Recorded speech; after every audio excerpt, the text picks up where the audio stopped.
Cubas. Soy graduado de la Universidad de Buenos Aires como doctor en Filosofía y Letras.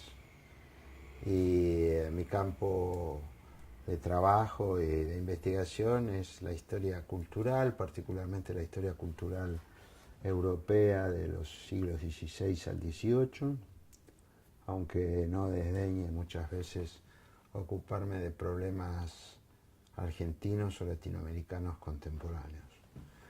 Y llegué al IDAES cuando todavía este grupo, el grupo inicial de maestrías, se encontraban en la Fundación Banco Patricios. Allí estaba la maestría en Sociología de la Cultura y en 1997 me hice cargo allí del curso de Culturas Populares. Y tuve la suerte de asistir al momento de la transición, cuando pasamos a formar parte de la Universidad de San Martín, y ese conglomerado de maestrías que funcionaban en la Fundación Banco Patricios se convierte en el Instituto de Altos Estudios Sociales. Y digo que tuve la suerte primero porque pasamos de la órbita de lo privado a lo público, a lo estatal, digamos, que para mí es el horizonte, el mejor horizonte para pensar y para llevar a cabo acciones en el campo de la educación. Y por la segunda razón es porque asistí a una de las operaciones más hábiles y más inteligentes que permitieron salvar lo muy bueno que tenían esas maestrías y que estaban amenazadas por la quiebra del banco. Y en cuestión de horas, Pepe Nun fue el que imaginó dónde estaba el camino, dónde estaba la solución, y que era en articularse rápidamente con una universidad joven y dinámica como era, y creo que sigue siendo, la Universidad Nacional de San Martín. Así que incontinenti, yo creo que no habían pasado todavía 48 horas desde el anuncio de la quiebra, que Pepe fue a ver a la entonces ministra de Educación, que era la profesora Susana de Cive, y se puso en contacto con el rector de la Universidad de San Martín, el licenciado Daniel Malcolm, y creo que ya ahí se formalizó un acuerdo por el que todo aquello que se había organizado en ese marco de la Fundación Patricios pudo pasar con profesores, personal de la administración, pasó completo a la universidad y se convirtió en el IDAES. Eso para mí fue no solamente una operación hábil y diestra, sino que creo que muy sabia y que tuvo un éxito práctico y también académico a la larga, y él fue lo que abrió la puerta hacia las transformaciones tan importantes que se llevaron a cabo desde 2004 y que hicieron del IDAES un lugar no solo de enseñanza, sino de investigación y de desarrollo de programas que van bastante más allá de las maestrías originales. Así que ese fue podríamos decir, ese fue el momento de mi desembarco en lo que soy el IDAES, y poco después,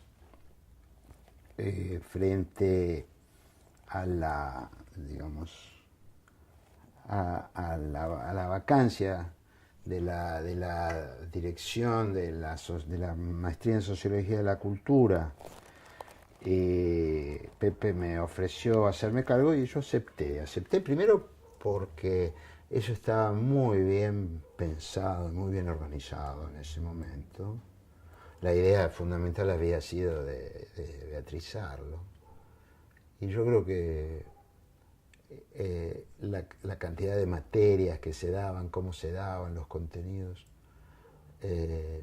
partieron de la experiencia de Beatriz y de lo que Beatriz pensaba sobre la sociología de la cultura. Y bueno, yo estaba muy de acuerdo y estoy muy de acuerdo con esa, digamos, con esa forma de concebir la disciplina, y creo que todavía conserva esa estructura, y que está muy bien que así sea, con cambios. Ha habido modificaciones tanto en los contenidos de la materia como en el peso que a cada una se ha asignado, pero creo que el núcleo original, la idea original está, y era una idea, es una idea muy inteligente, muy plástica, y que presta atención tanto a lo que podríamos llamar la gran tradición de los estudios culturales, que parte del marxismo británico en los años 70, personajes como Raymond Williams o Hogarth, y que ha dado, que se ha abierto a las, digamos, a los enfoques de la antropología a partir de finales de los 90 y principios del siglo. De manera que fue para mí una gran responsabilidad tratar de mantener esa calidad que tuvo desde el comienzo, y tratar de ir adaptando esta carrera, así como la de las otras, cuando finalmente pasé de la maestría en Sociología de la Cultura a la Dirección General de la IDAES, que fue breve eso. Lo hice porque Pepe pasó a ser el secretario de Cultura de la Nación, y creo haber hecho lo posible para que eso no se convirtiera en una especie de cristal inmodificable, ¿no? Tenerlo a Oslak fue también importantísimo, sobre todo porque él ha sido una de las personas que de forma más lúcida y mejor fundada ha interpretado el papel del Estado en el surgimiento de los sucesivos autoritarismos que gobernaron nuestro país, y hay ahí una muy robusta teoría del Estado y la sociedad, ¿no? que él exponía frente a los alumnos, como que inclusive en permanente crítica de sí mismo y de reconstrucción de sus ideas. También estaba Castiglione, un muy importante politólogo. No quisiera ser ¿cómo puedo decir?, ingrato con otros profesores que allí había. Todos eran notables. El propio Pepe, por supuesto, también daba clase, o Catalina Weinerman, que daba clases de metodología, que era otro, digamos, otro aporte fundamental, porque era la metodología de la investigación en las ciencias sociales, y la manera de encarar la redacción, primero el trabajo de investigación y luego la redacción de una tesis. Era ella quien tenía eso a cargo, y era realmente muy estimulante estar en contacto con esos profesores, y en el momento de las reuniones entre profesores donde se trataban las cuestiones curriculares y de evaluación. Así que yo aprendí mucho en toda esa etapa, sobre todo cuando dirigí la maestría en Sociología de la Cultura. Después se me hizo más complicado con, con la totalidad de las maestrías. Pero allí fue cuando, eh, bueno, cuando en acuerdo con Pepe decidimos que era necesario que alguien diferente se hiciera cargo de la dirección de la totalidad, y que estuviera convencido y tuviera las herramientas para hacer esa transformación en la que yo debo decir no, yo creí que no estábamos preparados, pero me equivocaba.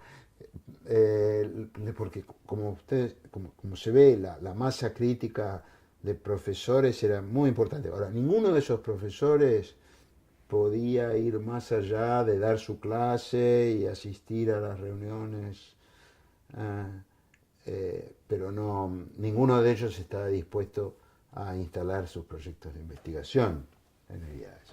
Para eso se necesitaba un cambio importante en la organización y en el concepto general. Y queda que yo no sé si no me atrevía a dar o pensaba que no se podía hacer todavía. Un inconveniente para mí serio era la ausencia de una biblioteca. Que debo decir que de una biblioteca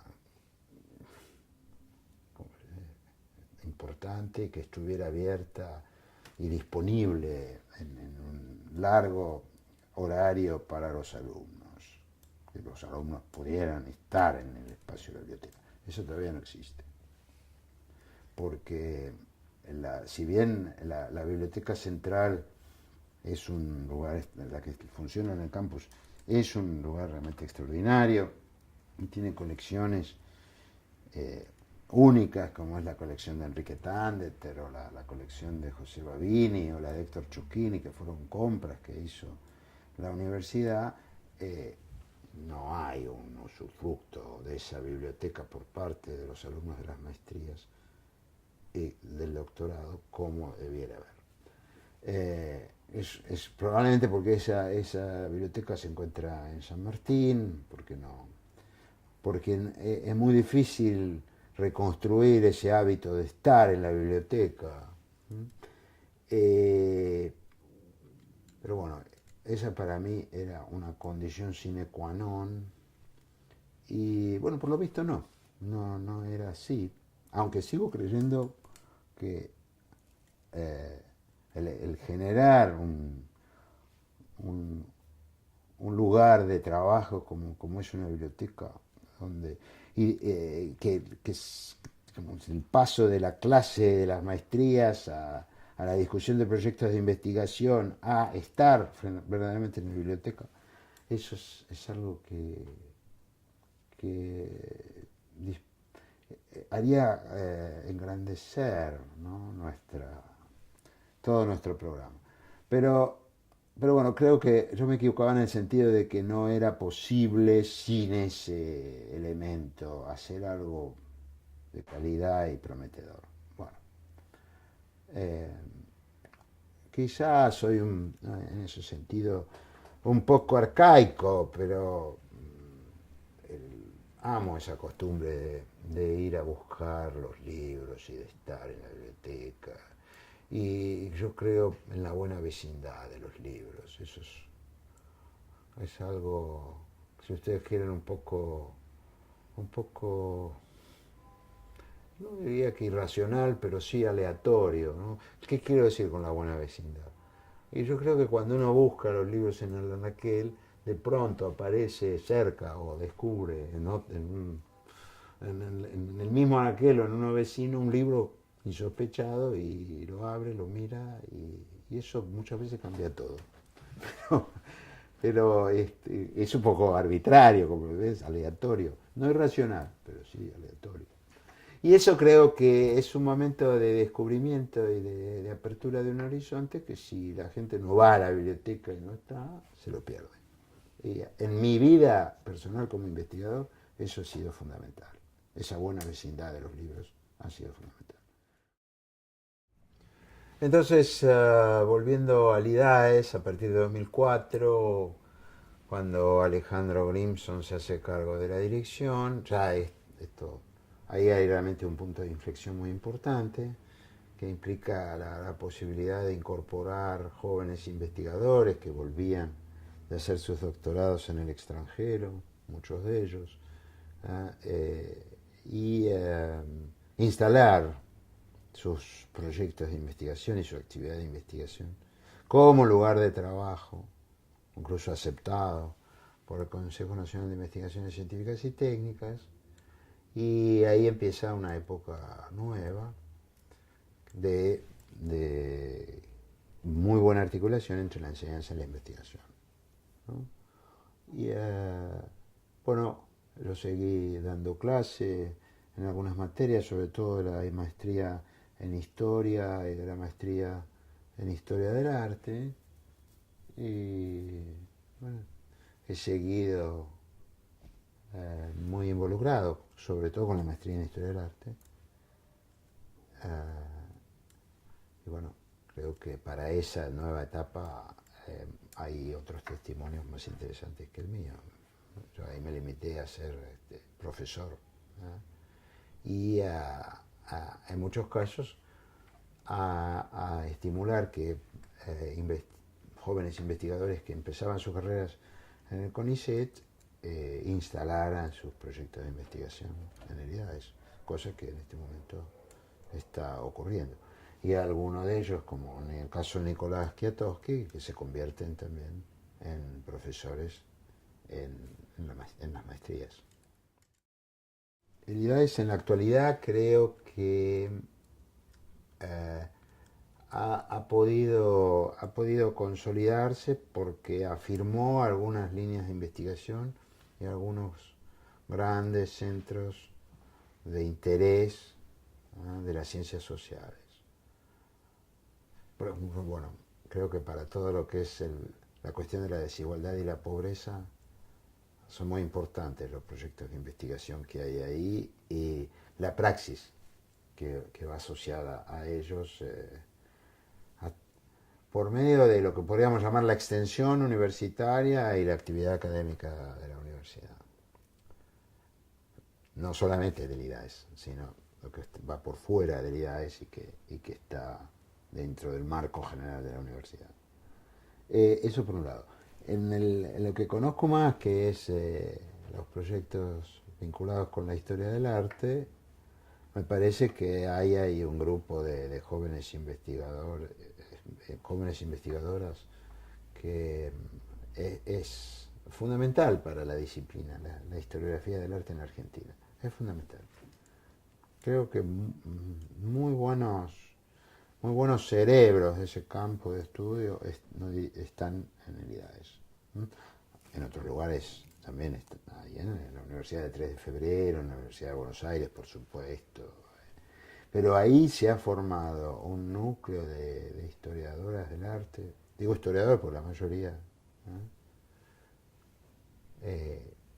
Las que tienen proyectos de investigación son historiadoras, que creo que es insoslayable cuando se habla del panorama más avanzado en la disciplina en la Argentina.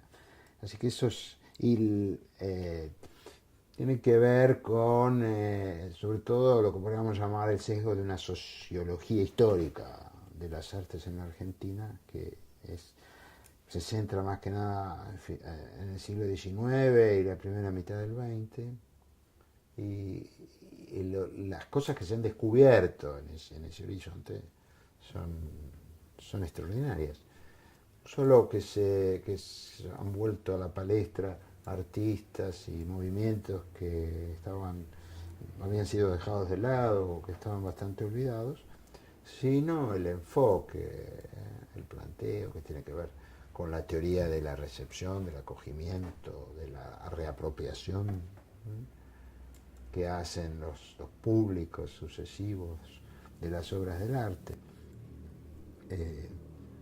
Y también hay, esto creo que es importante recalcarlo, una muy interesante reflexión estética, ¿no?, que en ese caso se trata de un colega masculino. Digo que es interesante porque ha hecho posible lanzar una nueva mirada sobre los filósofos argentinos que meditaron los problemas del arte. Y ha habido ahí el rescate de una figura que si bien teníamos noticias de ella, estaba un poco en un limbo, que era de Juan Luis Guerrero. Y hoy se ve hasta qué punto este hombre en los años 40, 50 hizo un esfuerzo gigantesco por repensar las cuestiones estéticas a partir de un nuevo marco. Y la enorme cultura filosófica que tuvo este, este pensador, y eso creo que es gracias al trabajo que hace ese grupo de estética que está en el IDAES. Y que ahora se está ampliando hacia otras figuras como la de José León Pagano, por ejemplo, ¿no? Que, a decir verdad, los historiadores lo teníamos un poco nada más que en el reino de los antecedentes. ¿Qué quiere decir con esto? Todos estábamos de acuerdo en que había que empezar por leer las cosas que Pagano había escrito sobre ciertos artistas, pero nada más que por cumplir con el ritual del estado de la cuestión. Ahora se está viendo que en el plano del pensamiento estético es bastante más importante que esa cita, ¿eh?, obligada, y ese colocarlo nada más que en un estado de la cuestión. Y eso me parece que también es muy nuevo y muy importante.